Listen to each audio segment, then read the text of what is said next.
Justification అంటారు ఇంగ్లీష్లో. నీతిమత్వము లేక నీతీకరణ. రెండవది శాంక్టిఫికేషన్ ఇంగ్లీష్లో, దాన్ని తెలుగులో శుద్ధీకరణము అంటారు. ఇక మూడవ భాగము పరిశుద్ధాత్మ బాప్తిస్మము. దేవుడు మూడులో పని చేస్తాడు. ఎల్లప్పుడూ దేవుడు చేసే కార్యములు ఎట్లా ఉంటాయి? మూడులో ఉంటాయి. మొట్టమొదట జస్టిఫికేషన్ ఇంగ్లీష్లో ఉన్నది. నీతీకరణం అంటే రోమా పత్రికలో నీతిమంతుడు విశ్వాసమూలముగా జీవించును అని ఉంది. విశ్వాసము ఎట్లా వస్తుంది? వినుట వలన విశ్వాసము వస్తుంది. ఎవరి మాట వినుట వలన? క్రీస్తు మాట వినుట వలన విశ్వాసము వస్తుంది. కాబట్టి ప్రియులారా, అలా విశ్వాసం వచ్చినప్పుడు నీటిలోనికి వెళ్ళి బాప్తిస్మము తీసుకుంటారు అందరి ఎదురుగుండా, సంఘం ఎదురుగుండా. అది మొదటి మెట్టు. చాలా మంది బాప్తిస్మం తీసుకుంటారు, నీటి బాప్తిస్మం. అది సరిపోయింది, నేను పరలోకం వెళతాను అనుకుంటారు. కానీ నీటి బాప్తిస్మము తీసుకొనుట చాలదు, ఇంకా ఎదురు ఉంది. ఏముంది? మరొక మెట్టు ఏంటంటే శుద్ధీకరణం అనేటటువంటి మెట్టు ఉంది. ప్రియులారా, శుద్ధీకరణం అనేటటువంటి ఆ రెండవ మెట్టే చాలా ముఖ్యమైనది. ఆ శుద్ధీకరణం మెట్టు గురించే ఇక్కడ ఈవేళ మనం టేపు వినే కార్యక్రమం రన్నింగ్లో అది మామూలే. ఒక అరగంట వీలైతే పెడదాము. ఎందుకంటే దేవుడు మూడులో పనిచేసేటప్పుడు మొదట మెట్టు అందరూ చేస్తారు. బాప్తిసం తీసుకున్నావు, నువ్వు దేవుడిని నమ్ముకున్నావు అంటున్నావు అంటారు. ఇది సహజం. అయితే తెలియక కొంతమంది మరి మరో రకంగా వాక్యములో వరుసలో ఉన్నటువంటిది కాక తీసుకున్నటువంటి వారు ఉన్నారు. అయితే అపోస్తులు ప్రవక్తలు వేసిన పునాది చూస్తే వాళ్ళు నీటి బాప్తిసం ఇచ్చేటప్పుడు బైబిల్లో ముఖ్యమైన 3 చోట్లు ఉన్నాయి. అప్పుడు దేవుని పేరును వినియోగించి ప్రభువైన యేసు క్రీస్తు నామములో నీవు ఒప్పుకొనిన ఒప్పుకోలును బట్టి, దేవుడు నాకు ఇచ్చిన అధికారమును బట్టి నీకు ఈ నీటి బాప్తిస్మము ఇస్తున్నానని ఆ బాప్తిస్మం ఇవ్వడం జరుగుతుంది. దానిని ప్రవక్త ఏమన్నారంటే, గృహిణి ఎంగిలితో ఉన్నటువంటి గ్లాసులు, చెంచాలు, తర్వాత టప్స్, గ్లాసులు ఒక బేసిన్లో ఎంగిలి వేసి తోమడానికి ఎవరికైనా ఇచ్చేటప్పుడు ఉన్నటువంటి దాంట్లో ఎవరైనా ఒక అతిథి లేకపోతే ఇంట్లో వాళ్ళకి టీ కానీ పాలు కానీ ఇవ్వాలంటే అందులో చిగురుతో, మెతుకులతో, చారుతో చిగురుగా మురికిగా ఉన్నటువంటి గ్లాసుని ఏం చేస్తాం? ఆ తోమే వాళ్ళు రాకపోతే మనమే చెయ్యి పెట్టి ఎలా తీస్తామండి.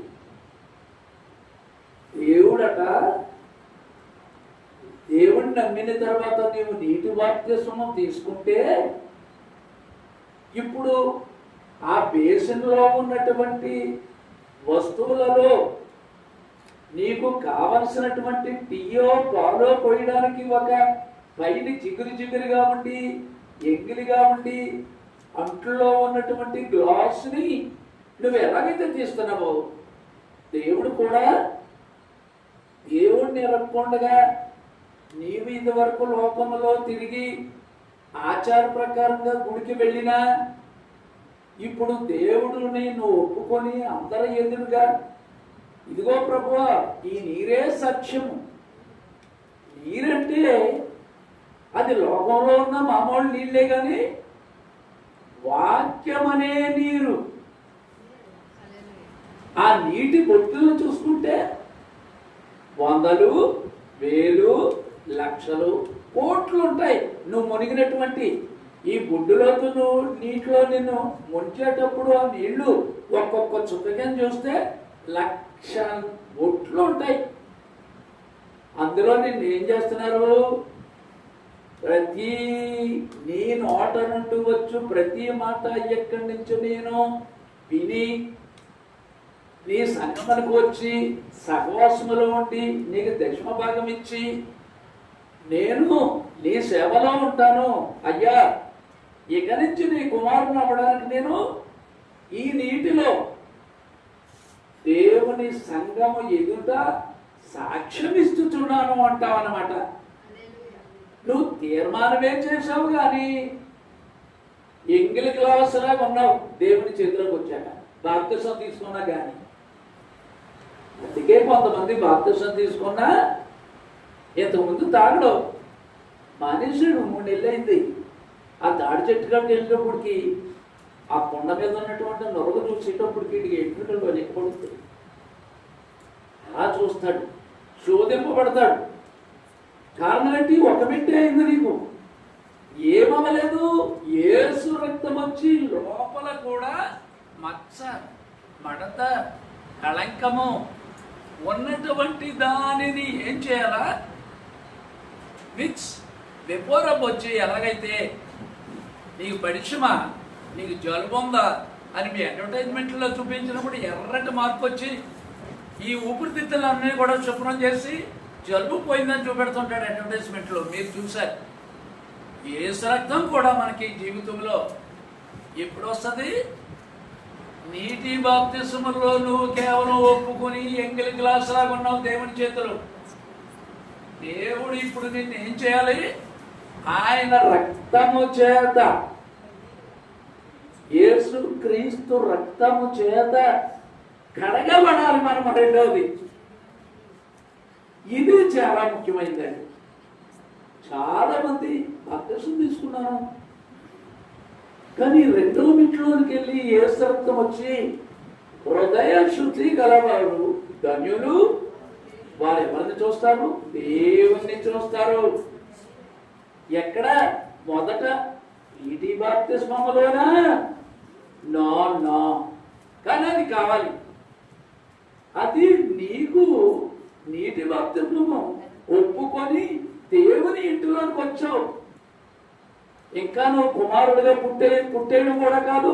తర్వాత మళ్ళీ నువ్వు యేసు రక్తము ద్వారా గుణం మారాలి, నీ ఆలోచన మారాలి, నీ స్వభావం మారాలి, నీ నడక, నీ పడక, కూర్చుండేటప్పుడు, లేచేటప్పుడు దేవుని వాక్యము వినుచుండగా వినుచుండగా వినుచుండగా వినుచుండగా ఏమవుతుంది? లోపల ఉన్న హృదయం ఎక్కడ ఉంది? మళ్ళీ మనిషి 3 శరీరము అవునా కదా ఆలోచించుకునే మనసులోకి వస్తుంది దేవుని వాక్యం. అమ్మా నాన్న ద్వారా పుట్టిన ఇది ఇంద్రియాల్లోకి వస్తుంది శరీరంలోకి. ముందు కొంతమంది అక్కడే దోషేస్తారు దేవుని వాక్యాన్ని. అంటే నెత్తి మించి పోతుందని చెప్తారు. అదే ఈ చెవులో చెప్తున్నావు, ఈ చెవులో పోతుందని చెప్తున్నారు. అలాంటి వాళ్ళకి బాప్తిసం తీసుకున్న ఉపయోగం లేదు. రెండవది చాలా ముఖ్యమైనది, యేసు రక్తము ప్రతి పాపము నుండి మనలను శుద్ధి చేయనని వ్రాయబడి ఉన్న వాక్యానికి శుద్ధీకరణం ఎక్కడ ఉందంటే హెబ్రీ పత్రిక 13వ అధ్యాయము 12, 13. ప్రతి ఒక్కరూ కూడా నోట్ చేసుకోవాల్సిన పాయింట్ ఇది. ఎవ్రీబడి. చాలా మంది మనల్ని అడుగుతారు, ఇదిగో మహాసంఘం ఉంది కదా, అబ్బా మేము కూడా ఏ పాపాలు చేస్తున్నాం, మీలాగే చచ్చి దక్షిణ భాగాలు ఇస్తున్నావు, పాటలు పాడుతున్నావు, హై క్లాస్ కూడకలు పెడుతున్నావు అని అడుగుతారు మన స్నేహితులు. అప్పుడు నువ్వేం చెప్తావు? అయ్యా, నీకు నిజమైన లేఖన వరుసలోనున్న బాప్తిస్మం తీసుకోలేదు. ఆ తరువాత శుద్ధీకరించే యేసు రక్తం నీ మీద పడాలంటే ఈ చివరి కాలానికి ఓ పెద్ద ఆయన వచ్చాడు. ప్రకటన 17లో ఆయన 7వ దూత అని చెప్పారు. ఆయన వచ్చి ఏం చేశాడు? దేవుని యొక్క వాక్యాన్ని, పలకబడిన వాక్యమే అసలైన విత్తనము. ఏమండి, దేవుడు కాలానికి ఒక ఆయన పంపితే ఆయన వచ్చి యెహోవా ఇలాగు సెలవిచ్చుచున్నాడని ఆయన వాక్యాన్ని పలికినప్పుడు ఆయన కాదు, దేవుడు ఒక వ్యక్తిని పంపించాడంటే a man sent from God. A man sent from God. దేవుని చేత పంపబడిన ఒక మనిషి. ఆయన ఎవరంటే ప్రవక్త. ప్రవక్తని చేర్చుకునేవాడు ప్రవక్త ఫలము పొందును. నీతిమంతుని చేర్చుకునేవాడు నీతిమంతుని ఫలము పొందునని రాయబడి ఉంది. కాబట్టి ప్రియులారా, మనం ఏమంటున్నాము? ఈ కాలంలో దేవుడు ఒక ప్రవక్తని పంపించాడు. ఆ ప్రవక్త వచ్చాడు.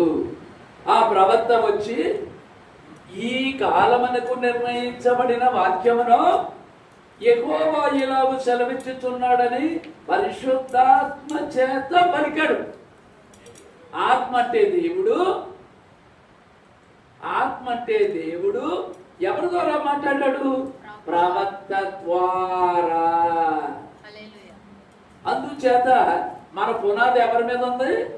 ఒక క్రైస్తవుడు లోపల ఉన్న దేవుని నివాస మందిరము. మన ఇల్లు కాదు, మనము కూడా దేవుడు నివసించడానికి ఇల్లై ఉన్నాము. ఒక్కొక్కడు ఒక్కో ఇల్లు, ఒక్కొక్క దేవాలయము. కాబట్టి పైన ఉన్నటువంటి డొక్కు అమ్మా నాన్న ద్వారా వచ్చింది. నేను డొక్కు అన్నాను ఏమనుకోకండి. శరీరం లోపల ఆలోచించే మనస్సు 2.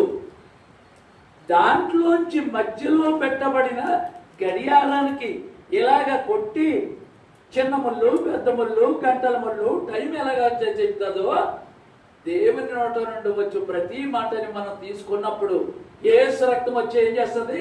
మచ్చ, ముడత, కళంకము, దురాలోచన, చెడు పనులు, చెడు ఉద్దేశములు, చెడు స్వభావము సూపర్గా విక్స్ వెపోరప్ వచ్చి పరిశ్రమ జరుమ అని అడ్వర్టైజ్మెంట్ లో చూపించినప్పుడు ఎర్రటి చారొచ్చి ఊపిరితిత్తుల్ని శుభ్రంగా చేసినట్లుగా చూస్తున్నాం. కానీ మన ఆత్మ కూడా అన్వయించుకోవాలి. అలాంటి ప్రియులారా, ఇక్కడ శుద్ధీకరణము చాలా మెయిన్.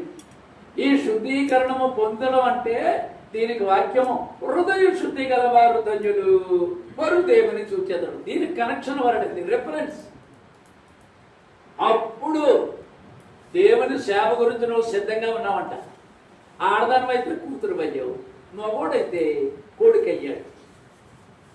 దేవుని ఆత్మచేత ఎవరు నడిపింపబడుతురో వారు దేవుని కుమారులు కుమార్తెలయ్యుందురు. ఈ విధానంలోనికి వచ్చినటువంటి వ్యక్తులలో దేవుడికి అక్కడ పాస్టర్గా పెట్టాలంటే కనీసం ఆ పాస్టర్గా పిలిచేటటువంటి వ్యక్తి కాక 5 పరిశుద్ధాత్మ బాప్తిస్మముతో నింపబడిన వాళ్ళు ఉంటే ఇది హై క్లాస్ అండి. బుద్ధి కలిగిన కన్యకల్లో వాళ్ళు అనమాట. బుద్ధి కలిగిన కన్యకలు అంటే ఎవరో మన వర్తమానం అనమాట. బుద్ధి లేదంటే బయట ఉన్నటువంటి సంఘాల్లో మహాశ్రమ ద్వారా మనకు దెబ్బలు తినేస్తారు.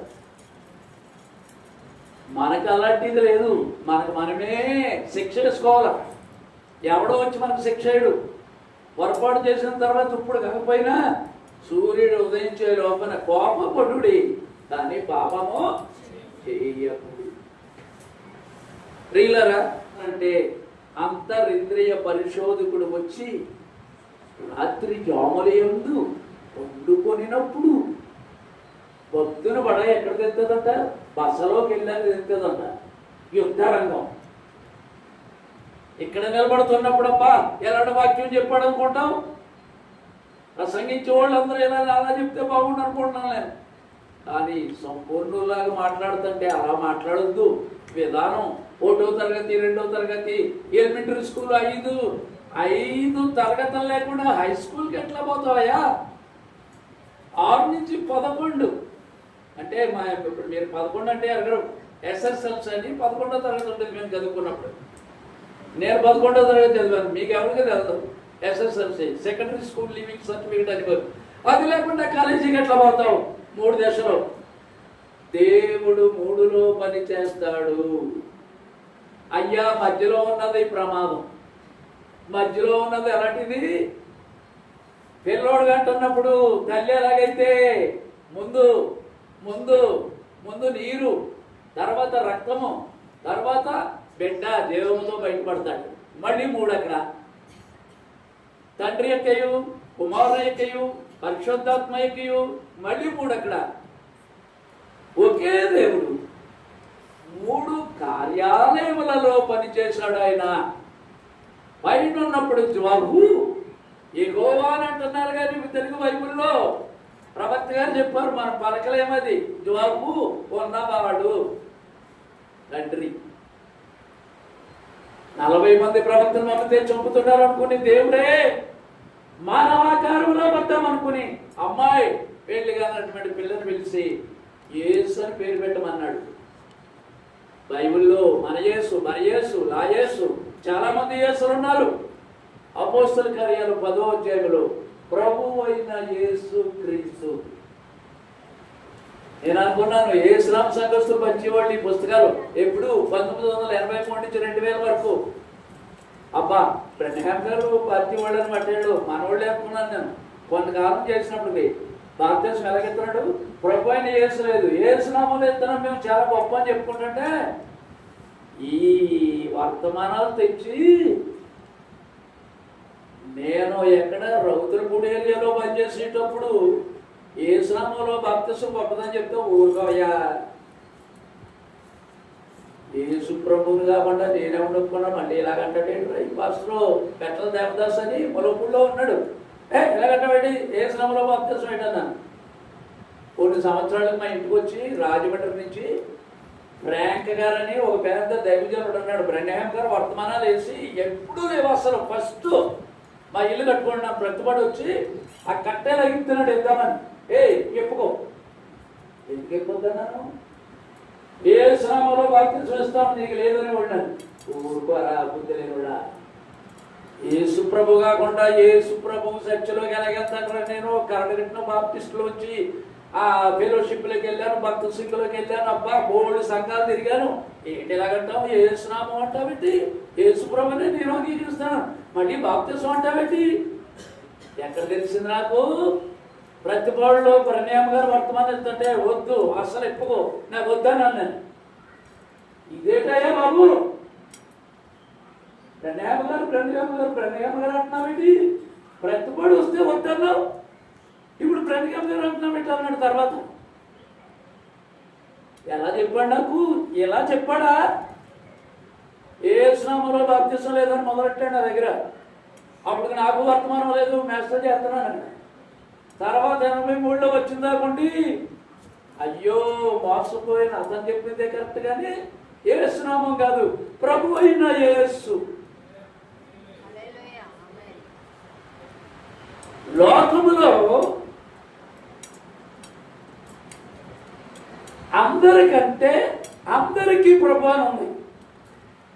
అపోస్తలుల కార్యాలు 10వ అధ్యాయంలో చూస్తే ప్రభు అంటే గొప్పవాడని. అందరికీ ప్రభు అంటే ఎవరు? దేవుడు.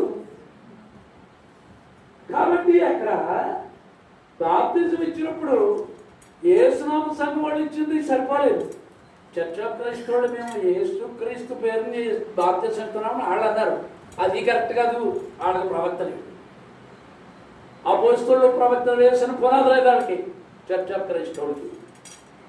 ప్రియులారా, అప్పుడు నాకు ఈ సంఘాల్లో తిరిగినటువంటి గజిబిజి నుంచి నేను బయటపడడానికి ప్రభువు అయిన యేసుక్రీస్తు నామములో బాప్తిసం తీసుకోవడానికి నాకు 7 సంవత్సరాలు పెట్టింది. ఎవరో లేడా కూడా మన జిల్లాలో ఎవ్వడూ లేడు. పుస్తకాలు సేకరించడానికి మద్రాసు వెళ్ళి పంపించండి అని చెప్పడానికి ఎన్ని దెబ్బలు పడ్డాం తెలుసు. ఇప్పుడు బాప్తిసం సులువుగా నీకు ఉంది, రమ్మంటే అయ్యా నాకు బాప్తిసం చేయండి. ప్రియులారా, బాప్తిసం అనేటటువంటిది నువ్వు అంత తొందరగా నువ్వు దానికి వెళ్ళినా అది ఏమో ఉపయోగం లేదు. పెళ్లి ముందు తీసుకోవడం, లేకపోతే ఏదో వయసు వచ్చిందని తీసుకోవడం, అది కాదు బాప్తిసం. కొర్నేలి గారి దగ్గర ఏమండి అక్కడ పేతురు గారు మాట్లాడుతుంటే పరిశుద్ధాత్మ వచ్చేసింది వాళ్ళ మీదకి. అక్కడ యేసుక్రీస్తు నామములో బాప్తిసం తీసుకున్నారు వాళ్ళు లేదండి. కరెక్ట్గా దేవుడు మాట తీసుకొని ప్రవక్త ఈ కాలానికి ఉన్నాడని నువ్వు స్టడీ చేసి నువ్వు భౌతికంగా ఉన్నటువంటి చదువు ఎలా చదువుతున్నావో దశం భాగం ఇవ్వి దేవుడికి. మీ అమ్మ నాన్న అయితే నువ్వు దశం భాగం ఇస్తున్నారు మామూలు డబ్బులు. దేవుడికి నువ్వు తెల్లవారుజామున లేచిన దగ్గర నుంచి నువ్వు పడుకునే లోపల 2 గంటల 8 నిమిషాలు అయితే బయట లెక్కెట్టుకో. 24 గంటలకే 40 నిమిషాలు ఎంత అవుతుంది? పోనీ 2:30 అనుకో. పోనీ నువ్వు సెల్ అరగంట చూసుకున్నావు అనుకో, మళ్ళీ అరగంట దేవుని యొక్క బైబిల్ స్టడీ చేసావా? అవి ఏదో నీటి పరీక్షలు వెళ్ళి వాళ్ళు కూర్చుంటున్నారు చల్లట్లు తప్పడి. అబ్బా బాబా ఇవన్నీ చూస్తుంటే ఎలా ఉందిరా బాబు లోకం, దెయ్యం పని పట్టేసింది అనిపిస్తుంది నాకు. ఎలాగా నడిపించడం నాకు అర్థం కావట్లేదు. ప్రార్థన స్థితి గతులను మార్చము. ప్రియులారా, ప్రార్థన స్థితిగతులను ప్రార్థన ఎవరు చేస్తాడో శుద్ధీకరణం పొందడు తప్ప ప్రార్థన చేయడానికి ఒప్పుకోదు. ఈ శరీరం ఒప్పుకోదు. నువ్వు కేవలం బాప్తిసం తీసుకున్న తర్వాత ఎంగిల్ గ్లాస్వే దేవుని చేతిలో వీక్స్ వేపోవడం ఎలాగైతే నువ్వు నిర్మా పౌడర్ తెచ్చి వస్తువులు కొడుతున్నావో దేవుడు అర్థం వచ్చి నిన్ను కడిగే వరకు నువ్వు దేవుడికి అవకాశం ఇవ్వకపోతే నీకు శుద్ధీకరణము 2వ మెట్టు నీకు జరగదు. ఆ వాక్యాలు నోట్ చేసుకున్నారు కదా. హృదయ శుద్ధి గలవారు ధన్యులు అనేది ఆ 10 ఏంటంటారు ధన్యతలో ఉంటుంది. అది కూడా నోట్ చేసుకోండి. ఇప్పుడు నేను ఇక్కడ వైండింగ్ వెయిట్ నేను మళ్ళీ భూమి మీదకి వచ్చేటప్పటికి విశ్వాసం ఉండుట కనుగొందునా. అబ్బా ఏమండి, దేవుని ఔషధ గ్రంథం రాసిన పాస్టర్ గారే ఈ బుక్ కూడా రాశారండి. మీరు వెనక తిరిగి అడ్రస్లు ఎవరు రాశారు ఇంత ఆడిపించాలని మీరు చూసుంటే మన దేవుని ఔషధ గ్రంథం రాసిన పాస్టర్ గారే ఇవి కూడా అది 159 పేజీలు కానీ ఇది 300 అమ్మ బాబోయ్ 366 పేజీలు. అమ్మ బాబోయ్ 159కినే 6 నెలల నుంచి చంపేస్తున్నారు మమ్మల్ని. ఈ 366 పేజీలకి ఇంకేం చేస్తావా బాబు? సంవత్సరం చంపుదాం అనుకుంటున్నారా? సైతానుడు ఏం చేస్తాడు మన మనసులో. అమ్మ బాబోయ్ మళ్ళీ చాలా శ్రమ అయిపోతేమో ఇంత లోపు వస్తేనే ఆ చిన్నది 159 పేజీలు అంటే 6 నెలల్లో నిన్నటితో ఇంచుమించుగా సబ్మిట్ ఇంక అయిపోతుందండి. ఇంక బాధ ఏమడదు. దేవుని ఔషధ గ్రంథం మీకు ఇచ్చిన అలాట్మెంట్ మీరు నెలాఖరికి ఇవ్వండి, ఏం పర్వాలేదు. దేవుని దైవం 2వ పుస్తకం త్వరలో అవుతుంది, మొదటి పుస్తకం అవుతుంది. ఇక్కడ ఉన్నటువంటి మళ్ళా భూమి మీదకి వచ్చినప్పటికీ విశ్వాసం ఉండట నేను కనుగొందునా అంటే యేసు ప్రభువు వెళ్ళు కొడుకు వస్తున్నాడని చూస్తున్నాం కదా మనం. ఆయన అన్న మాట ఇప్పుడు జ్ఞాపకం తెచ్చుకోవాలి మనం. ఏంటన్నమాట? భూమి మీద విశ్వాసం ఉండడం చూస్తానా అన్నాడు ప్రశ్న. మనం ఏమనుకుంటున్నాం? చర్చకి వెళ్తున్నాను, దర్శభాగం ఇచ్చాను, దేవుడికి ఇచ్చేసాను, లేకపోతే నేను తాగడం మానేశాను, నేనేమో జోదం మానేశాను, నేను బూతులు మానేశాను, నేను ఇంకా తగ్గించుకుని నా వయసుని, నా ఆలోచనని, నా సమస్తాన్ని ఇలా చేశాను అనుకుంటున్నాం. దేవుడు వచ్చిన ఒకటే ప్రశ్న, ఎంత మళ్ళీ తిరిగి నేను భూమి మీదకి వచ్చేటప్పటికి ఫైండింగ్ వెయిట్. ఇది మీరు నోట్ చేసుకోండి. లోకా సువార్త 18:8. Very very important. ఒక్క వాక్యం మీద రాశాడు ఈయన. 366 1170 ప్రసంగాల్లో రణ్యాం గారి ప్రసంగాలు ఏనండి, 1170 ప్రసంగాల్లో ఒక్క లోకా సువార్తలో 18:8 వచనం, మరలా నేను తిరిగి భూమి మీదకు వచ్చినప్పుడు విశ్వాసమన్నుడు కనుగొందునా. వన్ క్వశ్చన్, ఒక్కటే ప్రశ్న. మీకు ఎన్ని ప్రశ్నలు వస్తాయి? ఓ 40-30 వస్తున్నాయి.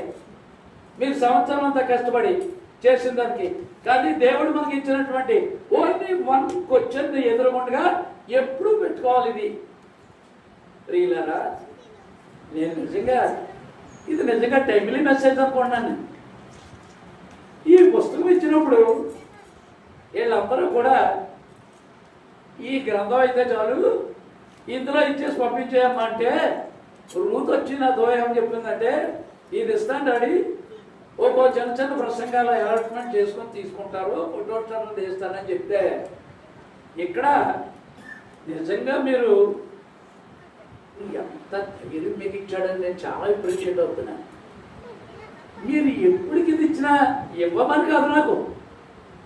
ఏమంటే దీంట్లో ఎలాంటి విషయాలు ఉన్నాయంటే, సంఘ క్షేమాభివృద్ధి కొరకు ఇది నాకు ప్రతిసారి ఎలాంటి నాకు పెట్టడం కాదు. మీరే ఇదిగో ఈ పాఠం నేను తీసుకున్నాను, దేవుడు నాకు ఇచ్చారు, దీంట్లో నాకు దేవుడు ప్రేరణ ఇచ్చి ప్రత్యక్షత ఇచ్చారు. ఈవేళ దేవుడు సంఘానికి గద్దెంపునివ్వమని చెప్పారు. నన్ను గద్దించమన్నారు వస్తామని. హెచ్చరిక వాక్యములయ్యి అని లేదా, సాక్ష్యము భూదిగంతంలోకి వెళ్ళి సాక్ష్యం అయ్యి, నువ్వు ఏది పొందావో హృదయంలోకి, ఏ స్టేజ్లో ఉన్నావో, లేకపోతే అయ్యా ఈ విషయంలో బలహీనుడిగా ఉన్నాను, నా గురించి ప్రార్థన చేయండి అని చెప్పాలి. చూడండి, ఇక్కడ జస్ట్ ఉదయం తీసి 9 గంటల ప్రార్థన ఈ ముందు ఎలా చేద్దామని చూసినప్పుడు ఇందులో నన్ను ఆకర్షించింది ఏంటి, డోర్ టు ద హార్ట్, హృదయము యొక్క ద్వారము ప్రసంగం. ఏమండి, 2-3-58 నోట్ చేసుకోండి. డోర్ టు ద హార్ట్, హృదయము యొక్క ద్వారము, 2-3-58. అందులో ఒక పేరా చదువుతున్నాను. ఎందుకు చదువుతున్నాను తెలుసా? ఏమండి, మనం అందరం కూడా మన గురించే చూసుకోకూడదు. ఏ ఇంటి దగ్గర వేళ మనం పెట్టుకొని మన కుటుంబంతో ఆరాధన చేసుకొని మనం ఇక్కడికి వచ్చేటప్పుడు దేవుడు తలాంతలు ఇస్తాడు, సాక్ష్యాలు ఇస్తాడు, ఒక్కొక్కరికి ఒక్కొక్క ప్రత్యక్షత ఇస్తాడు. అది మన కుటుంబాన్ని ఏం చేస్తుంది? రక్షిస్తుంది. అన్ని కుటుంబాలు కూడా అందరూ కలిసి ఉండవు. కొన్ని కుటుంబాల్లో ప్రియులారా, నేను సంఘాలన్నీ కూడా ఎక్కువ తిరిగే, నాకు ఈ అవకాశం ఉన్న దాన్ని బట్టి చూస్తే ఒక్కొక్క కుటుంబంలో ఒక్కరే ఉంటారు విశ్వాసి, మిగతా వాళ్ళు కొంచెం వాళ్ళకిలా ఉండకపోయినా కొంచెం ఇబ్బందిగా ఉంటారు. ప్రియులారా, అందరూ కూడా కుటుంబంలో ఒక్కలాగా ఉన్నటువంటి వాళ్ళు. మరి నీ సొంత కార్యములన్నీ నువ్వు చూసుకుంటావు, కానీ దేవుని కార్యములను చూడవు అని ఉంది. హల్లెలూయా. దేవుని కార్యములు చూడటానికే సమాజముగా కూడిన మానకు అని ఉందన్నమాట. లేకపోతే ఇంటి దగ్గరే ఆరాధన చేసుకుందాం మనం. ప్రియులారా, మరి నేను కుటుంబాలు, అలాంటి కుటుంబాలు కొన్ని ఉన్నాయి. వాళ్ళకి ఒక పరిమితమైన విశ్వాసం చొప్పున పరిపూర్ణతకి వెళ్ళడానికి వాళ్ళకి చాలా ఆసక్తి ఉంది. కానీ కుటుంబం అందరూ ఒకే రీతిగా ఉన్నట్టుగా కాకుండా ఒక 2-3 భాగాలుగానో 2 భాగాలుగానో కనీసం ఒక్కరే కుటుంబంలో ఉంటే ఏమండి వాళ్ళకి ఎంత వేదన, ఎంత స్ట్రెయిన్ అండి వాళ్ళ మనసు. మరి వాళ్ళ గురించి మనం ఏం చేస్తున్నాం?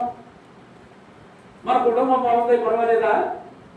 నోనో, మనం అందరం ఇక్కడ కలిసి వారానికి 3 సార్లు వచ్చేటటువంటి ప్రయోజనం ఏంటి? ఇతరుల గురించి నువ్వు బ్రతికితే నీకు నిత్యదేవం ఇస్తాడు దేవుడు. నా గురించి, నా కుటుంబం గురించి కాదు, నీవు ఇతరుల గురించి బ్రతకాలి. కాబట్టి ప్రియులారా, అందుకే ఇక్కడ కాదు, చాలా సంఘాల్లో పైవాళ్ళు పిలుస్తారు. మనకున్న సంఘాల్లో చూస్తే ఏమండి, కుటుంబం అంతా కలిసి ఒక్కడిగా ఉండి వచ్చే వాళ్ళు ఉన్నారు, ఆటంకాలు లేకుండాను. మరి వాళ్ళు నిజంగా ఈ ఆరాధనకు వచ్చేటటువంటి టైం లిమిట్ నియమ ప్రకారముగా వచ్చి ప్రార్థనలో ప్రతి ఒక్కరికి కూడా ప్రార్థన చేసేటటువంటి సహాయం మరి వాళ్ళకి చేయాలి. నీ విన్నపము సమాజంలో తెలియచేయుడి. ఎందుకు వచ్చి ఆయన ఒక్కడే ఉన్నాడు ఇక్కడ, ఆడ కుటుంబంలో ఈ విద్రాజ్ గారు విన్నటువంటి దివ్యమైన వాక్యం ఆడ పిల్లలు అంటే వాళ్ళు దేవుని కానీ బయట సంఘాలు పోయి యేసు ప్రభు పాస్టర్ని ఆ అనుభవం ఉంది. కానీ దివ్యమైన వాక్యాన్ని వినేటటువంటి అవకాశం ఆయన భార్య ఎలాగ విగ్రహాలు ఉండాలి, కానీ మిగతా వాళ్ళు గట్లో దేవుని అన్నవాళ్ళే. అప్పుడు ఇలా ఒక్కొక్కలో ఉండేటటువంటి కుటుంబం ఉండి మన వర్తమానం వాళ్ళే వినగలుగుతున్నారు, మిగతా వాళ్ళకి వెళ్ళట్లేదు. కాబట్టి అది స్పెషల్గా బుధవారమే కాదండి, ప్రతిరోజు తెల్లవారుజాముని రాత్రి కుటుంబ ఆరాధనలో మనం ఏం చేయాలి? 2-3 విషయాలు ఒక కుటుంబ ఆరాధన. ఏమండి, ఈ వేళ చేసావు, మళ్ళీ రేపు సాయంకాలం మళ్ళీ ఇంకో 2-3 విషయాలు. మొత్తం మన సంఘంలో ఎవరిని విడిచిపెట్టకుండా మనం ప్రార్థన చేస్తే ఏమండి అస్సలు మనకి ఆ జవాబు లేనటువంటి సమస్య ఒక్కడే ఉండదు. నేను అలా ఒక్కరిగా ఉన్నటువంటి వాళ్ళ గురించి నేను 9కి 12కి 3 గంటలకి ప్రార్థన చేసేటప్పుడు నా హృదయం నిజంగా ఎంత బాధ అంటే, అందరూ కలిసి ఒకలా ఉన్నప్పుడే దెయ్యం వచ్చేదో పెడుతుంది. కోపతాపాలు, లేకపోతే ఏదో సమాధానం లేకపోవడం, ఏదో రకమైనటువంటి ఇబ్బందులు, విషాదకరమైనటువంటి స్థితులు, ఏమిటి క్రమంగా లేకుండా, సంతోషం లేకుండా, బాధలో అందరూ అబ్జెక్షన్ లేనటువంటి కుటుంబాల్లోనే ఎలా ఉంది కదా. ఓన్లీ అండగా ఉండేటటువంటి వాళ్ళ కుటుంబాల్లో ఉన్నటువంటి వాళ్ళని మీరేం చేయాలా? ఆ పేర్లు అక్కర్లేదు, ఇక్కడ మనం సంఘంలో కూడుకుంటున్నాం కాబట్టి మీరు మామూలుగా ప్రేరణ దేవుడు మరి బుధవారం అయితే అందరూ కూడా 1 by 1 రావాలి. మిగతా సార్లు వచ్చినప్పుడు ఈవేళ 3 విషయాలు 5 నిమిషాలే చేయండి. ఈవేళ దగ్గర గంట ప్రార్థన చేశాము అంటే ఇలాంటి పిల్లలు కొంచెం ఇబ్బందికరంగా ఉంటుంది. వాళ్ళు అరగంట చేసుకోమన్నారు, కానీ మనకి ఈవేళ 55 నిమిషాలు నేను చూశాను. 9:25 నిమిషాలకి ఆండ్రూస్ గారు, నేను ఒక అమ్మ లైట్ హౌస్ నుంచి వచ్చాం. మరి మేము అందరూ వచ్చేటప్పుడు సర్లే వస్తూ ఉంటారు 1 by 1, టైం పోగొట్టడం ఎందుకు, ఇంకొక 5 నిమిషాలు ఉంది, 9:30 వరకు చూడాలని అనుకోలేదు. మేము ముగ్గురం చేసేటప్పటికి 9:35-40 అవుతుంది. అంటే మనకి టైం సేవ్ అవుతుంది అనుకున్నా గంట పోయింది. మరి పిల్లలు కొంతమంది ఉండలేదు. కాబట్టి ఏంటంటే మనము ప్రార్థన చేసేటప్పుడు ఇతరులు చేసినయే మళ్ళీ రిపీట్ చేయక్కర్లేదండి. అన్ని పాయింట్లో వచ్చేయండి. దగ్గర ఈవేళ 55 నిమిషాలు అంటే 5 నిమిషాలు తక్కువ గంట, ఒక అరగంటకి కింద కాకుండా చేసుకోమన్నారు. అరగంట ప్రార్థనలో ఉండమన్నారు మన ప్రవర్తన. కానీ ఎక్కడ మనకు ప్రార్థన జరిగినట్లుగా ఏ చర్చిలోనూ నేను అదే నేర్పిస్తుంటే మిగతా చర్చెస్లో ఏమంటే నేను వారంలో ఎన్నిసార్లు? ఆది, బుధ, శుక్ర. ఎన్ని వారాలు ఉంటాయి నెలకి? 4. 4 3 12. మా అయితే 1 2 ఎప్పుడైనా నేను ఎగ్గొడుతున్నాను. ఎగ్గొట్టడం అంటే ఇంటి దగ్గర కూర్చున్నానండి. ఈవేళ అసలు రోజులు కూడా వెళ్ళి వచ్చి వారం కోడికలకి ఆ అన్నం వండడానికి ప్లానింగ్ అంతా చేద్దామని అనుకున్నాం. కానీ చినుకులు పడుతుంటే మధ్యలో తడిపి ఎక్కడ ఏం చేస్తుందో లేకపోయిన అవస్థ. ఇంకా వారం ఉంది కదా, పర్వాలేదు అనుకుని పిలిచాను. ఎందుకు మీకు ఇది చెప్తున్నాను? వాకల కూడిలో నేను ఉండడానికి నెలలో కనీసం 9, 8 నుంచి 10 సార్లు ఉంటున్నాను. కాబట్టి మీకు నేర్చుకోవడానికి, మూడోది పరిశుద్ధాత్మ బాప్తిసం పొందడానికి ఎక్కువ సంవత్సరాలు నెలలో మీకు అవసరం లేదు. కారణం ఏంటి? దానమైపేట నెల దాటిపోయింది.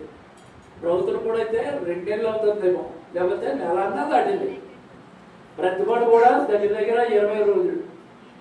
మరి ఇక్కడ అలా కాదు కదా. నేను చాలా తరచుగా ఎప్పుడో నెలలో 15 రోజులు ఒకటి, నేను 15 రోజులు ఒకటి, మామూలుగా 2, 3 పోతాయి. 12లోనూ 3, కనీసం 9, 8 నుంచి 10 నేను ఇక్కడ ఉన్నా.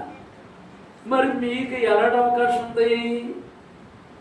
అన్నీ కూడా నేను ఒకరిని ఒకడు రక్షించలేడని తిరిగి జన్మించుటలో ఉన్నది. ఒకరిని ఒకడు రక్షించలే